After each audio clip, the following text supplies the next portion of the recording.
Hello दोस्तों। General studies में आप सभी का स्वागत है।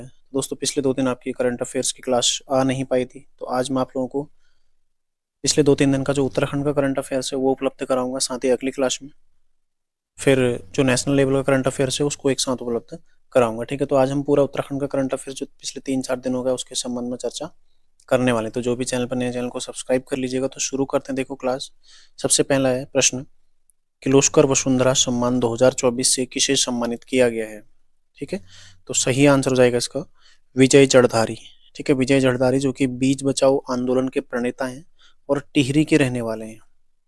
ठीक है, एक बार ये प्रश्न बन गया था कि कहाँ के रहने वाले, टिहरी के रहने वाले हैं और बीज बचाओ आंदोलन के क्या है, प्रणेता हैं। इन्होंने शुरुआत की थी बीज बचाओ आंदोलन की, तो इसके लिए इन्हें जो विजय जड़धारी हैं इन्हें जलवायु परिवर्तन और बीज बचाओ आंदोलन, सतत भूमि प्रबंधन, जैव विविधता और प्रकृति संरक्षण, पर्यावरण मतलब पर्यावरण से संबंधित कार्य करने के लिए इन्हें महाराष्ट्र में आयोजित 17वें किर्लोस्कर अंतर्राष्ट्रीय फिल्म महोत्सव के दौरान किर्लोस्कर वसुंधरा सम्मान 2024 से सम्मानित किया गया। ठीक है, तो किस दौरान सम्मानित किया गया था? महाराष्ट्र में आयोजित 17वें किर्लोस्कर अंतर्राष्ट्रीय फिल्म महोत्सव के दौरान। तो वो इतना नहीं पूछा जाएगा आपसे। क्वेश्चन जो यहाँ से बन सकता है केवल यही कि किर्लोस्कर वसुंधरा सम्मान 2024 किसे सम्मानित किया गया? विजय जड़धारी को, टिहरी के रहने वाले और बीज बचाओ आंदोलन के प्रणेता है। ठीक है, ये 3 प्रश्न यहाँ से महत्वपूर्ण है। अगला प्रश्न देखो आज का, उत्तराखंड राष्ट्रीय युवा महोत्सव के दौरान, सबसे पहले तो देखो राष्ट्रीय युवा महोत्सव कहाँ पर मनाया गया था? नासिक, महाराष्ट्र में। ठीक है, नासिक महाराष्ट्र में मनाया गया था 12 से 15 जनवरी। ठीक है, तो इस दौरान जब नासिक महाराष्ट्र में युवा महोत्सव मनाया गया था, इस दौरान एकल लोक नृत्य में उत्तराखंड की सृष्टि भारद्वाज कहाँ की हैं? देहरादून की। ठीक है, सृष्टि भारद्वाज कहाँ की हैं? देहरादून के रहने वाली हैं। इन्हें कौन सा स्थान प्राप्त हुआ है? तो एकल, इस बार जो राष्ट्रीय युवा महोत्सव है इसमें एकल नृत्य को पहली बार शामिल किया गया था। ठीक है, तो इसमें उत्तराखंड से सृष्टि भारद्वाज ने भी हिस्सा लिया था। हालांकि विभिन्न प्रतियोगिताओं में हिस्सा लिया था सृष्टि मतलब उत्तराखंड से, लेकिन सृष्टि भारद्वाज ने एकल लोक नृत्य, ठीक है, जो स्थानीय नृत्य है उसमें पार्टिसिपेट किया था और उसमें उन्होंने पहला स्थान प्राप्त किया है। तो देहरादून के रहने वाले हैं सृष्टि भारद्वाज, ध्यान रखिएगा। उत्तराखंड की सृष्टि भारद्वाज को कौन सा स्थान प्राप्त हुआ है? पहला स्थान। ठीक है, पहला स्थान इन्हें प्राप्त हुआ है। इन्होंने कौन सा नृत्य पेश किया था ये आपसे पूछा जा सकता है। कुमाऊं का घसियारी नृत्य इन्होंने पेश किया था। ठीक है, कुमाऊं का घसियारी नृत्य। ठीक है, घसियारी नृत्य ये इन्होंने पेश किया था, जिसके अंतर्गत जो पति है वो सेना में तैनात रहता है और साथ ही जो उनकी पत्नी है वो अपने पति के पत्र का इंतजार करती हुई इसमें इन्होंने इसको प्रदर्शित किया था। ठीक है, यानी कि पति कहाँ है? सेना में सैनिक है और पत्नी उसके पत्र का इंतजार कर रही है। तो इस तरह से कुमाऊं का घसियारी नृत्य इन्होंने प्रस्तुत वहां पर किया था। तो राष्ट्रीय युवा महोत्सव के दौरान एकल लोक नृत्य में उत्तराखंड की सृष्टि भारद्वाज को पहला स्थान प्राप्त हुआ है। ठीक है, तो राष्ट्रीय युवा महोत्सव कहाँ पर मनाया गया था? नासिक महाराष्ट्र में मनाया गया था और इसकी थीम क्या थी? युवा के लिए, युवा के द्वारा। ठीक है, ये इसकी क्या थी? थीम थी। तो क्लियर हो गया आपको आप लोगों का।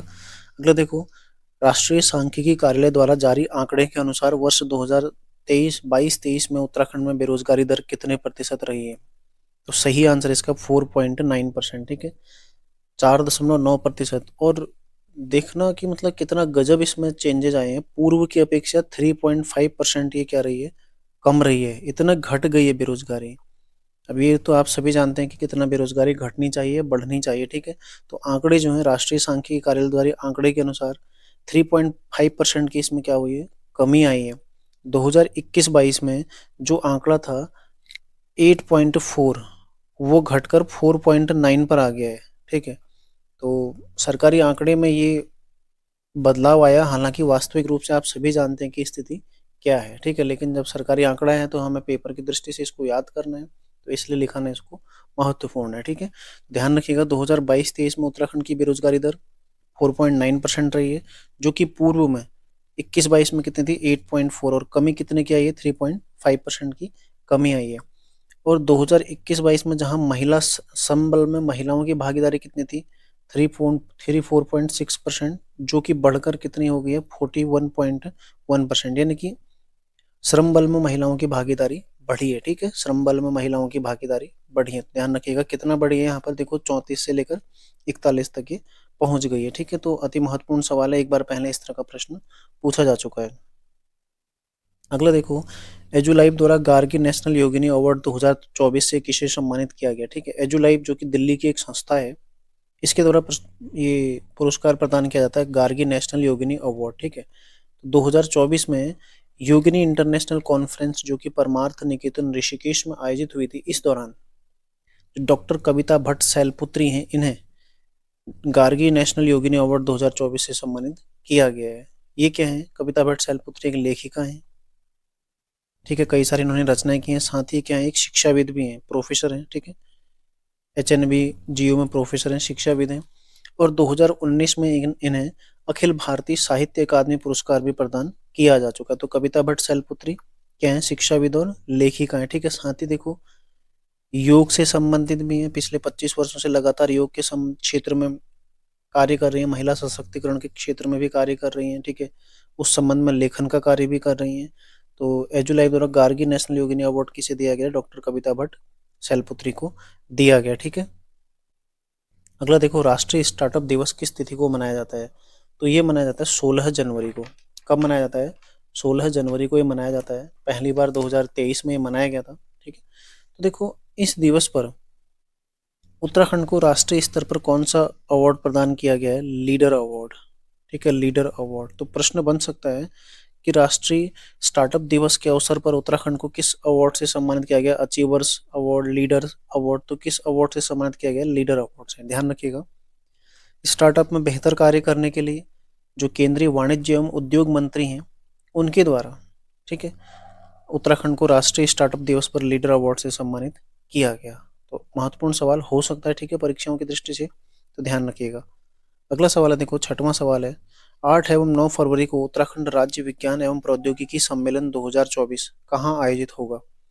ये इस बार होना है, देखो हल्द्वानी में। ठीक है, कहाँ पर होना है, हल्द्वानी में। राज्य विज्ञान एवं प्रौद्योगिकी सम्मेलन 8 और 9 फरवरी को कहाँ पर आयोजित होना है, हल्द्वानी में आयोजित होना है। ठीक है, तो इसमें भारतीय ज्ञान परंपरा और विश्व शांति सद्भाव पर क्या होगी, चर्चा होगी। भारतीय ज्ञान परंपरा और विश्व शांति सद्भाव पर इसमें क्या होगी, चर्चा रहने वाली है। तो ध्यान रखिएगा, 8 एवं 9 फरवरी 2024 को उत्तराखंड राज्य विज्ञान एवं प्रौद्योगिकी सम्मेलन 2024 कहाँ पर आयोजित होना है, हल्द्वानी में आयोजित होना है। अगला सवाल है, किस जिले में माघ मेले का आयोजन होता है। तो माघ मेला कहाँ पर आयोजित होता है, ये होता है उत्तरकाशी में। ठीक है, माघ मेला कहाँ होता है, उत्तरकाशी में इसका आयोजन होता है। तो सबसे पहले देखो, एक तो ये क्यों प्रसिद्ध है, भारत तिब्बत व्यापार के लिए। ठीक है, भारत तिब्बत व्यापार इसके लिए प्रसिद्ध है। ठीक है, भारत तिब्बत व्यापार के लिए प्रसिद्ध है। और साथ ही दूसरा किसके लिए प्रसिद्ध है, एक पौराणिक सांस्कृतिक धरोहर वाला ये मेला। ठीक है, सांस्कृतिक धरोहर ये समेटे हुए, ठीक है, सांस्कृतिक धरोहर ये समेटे हुए। तो ध्यान रखिएगा, इसको क्या बोला जाता है, बाड़ाहाट का थौलू भी इसको कहा जाता है। ठीक है, बाड़ाहाट का थौलू, ठीक है, इसी मेले को कहा जाता है।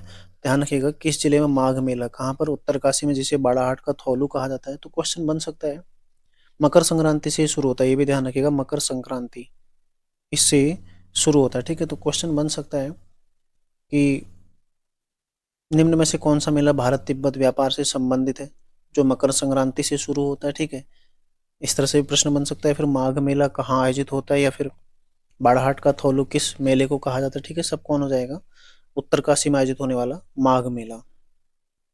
साथ ही यदि चर्चा करें, देखो बागेश्वर में कौन सा होता है, उत्तरायणी मेला, ये भी माघ में होता है, उत्तरायणी मेला। ठीक है, उत्तरायणी मेला कहाँ होता है, बागेश्वर में। और ऐतिहासिक मेला है, कुली बिगार से संबंधित मेला कौन सा है, ऐतिहासिक मेला उत्तरायणी मेला। ठीक है, तो प्रश्न यहाँ से भी बन चुका है पहले। अगला देखो, नैनीताल के हल्द्वानी में एक उत्तरायणी महोत्सव आयोजित होता है, कब, मकर संक्रांति के अवसर पर। ठीक है, उत्तरायणी महोत्सव नैनीताल में, माघ मेला उत्तरकाशी में, और बागेश्वर में उत्तरायणी मेला। ठीक है, तो ध्यान रखिएगा सारा।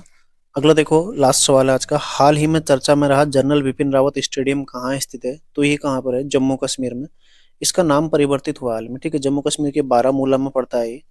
तो इसका पहले का नाम क्या था, झेलम स्टेडियम। ठीक है, पहले का नाम क्या था इसका, झेलम स्टेडियम, जिसका नाम जो देश के पहले CDS थे जनरल बिपिन रावत, जो कि पौड़ी के रहने वाले थे, इनके नाम पर इसका नाम अब रखा गया। ठीक है, तो प्रश्न ऐसे कभी बन जाएगा तो आपको उत्तराखंड ऑप्शन मिलेगा, तो आप इसको उत्तराखंड ही कर देंगे, लेकिन सही आंसर क्या है, जम्मू कश्मीर। तो जनरल विपिन रावत स्टेडियम कहाँ है? जम्मू कश्मीर में स्थित है, ठीक है, जो कि झेलम स्टेडियम से था पहले, उसका नाम क्या कर दिया है, जनरल विपिन रावत स्टेडियम रखा गया है, ठीक है। तो एक बार रिवीजन कर लेते हैं। देखो सारे उत्तराखंड के सवाल थे आज। अगली क्लास में हम सारे नेशनल लेवल के जो भी सवाल थे पिछले 3-4 दिनों के, उनकी चर्चा करेंगे, ठीक है। हाल ही में चर्चा में रहा जनरल विपिन रावत स्टेडियम, जम्मू कश्मीर में स्थित है। माघ मेला उत्तरकाशी में आयोजित होता है। उत्तराखंड राज्य विज्ञान एवं प्रौद्योगिकी सम्मेलन हल्द्वानी में आयोजित होगा। राष्ट्रीय स्टार्टअप दिवस 16 जनवरी को मनाया जाता है और उत्तराखंड को इस वर्ष लीडर अवार्ड से सम्मानित किया गया है, ठीक है। एजुलाइव द्वारा गार्गी नेशनल योगिनी अवार्ड 2024 डॉक्टर कविता भट्ट सैलपुत्री को दिया गया है। बेरोजगारी दर क्या रही है? 4.9% रही है, ठीक है। राष्ट्रीय युवा महोत्सव के दौरान एकल लोक नृत्य में उत्तराखंड की सृष्टि भारद्वाज को कौन सा स्थान प्राप्त हुआ है? पहला स्थान प्राप्त हुआ है। और किर्लोस्कर वसुंधरा सम्मान 2024 से किसे सम्मानित किया गया? ये सही आंसर हो जाएगा विजय जड़धारी, ठीक है। तो आज की क्लास में इतना ही, मिलते हैं नेक्स्ट क्लास में। तैयारी आप लोग करते रहिए। धन्यवाद।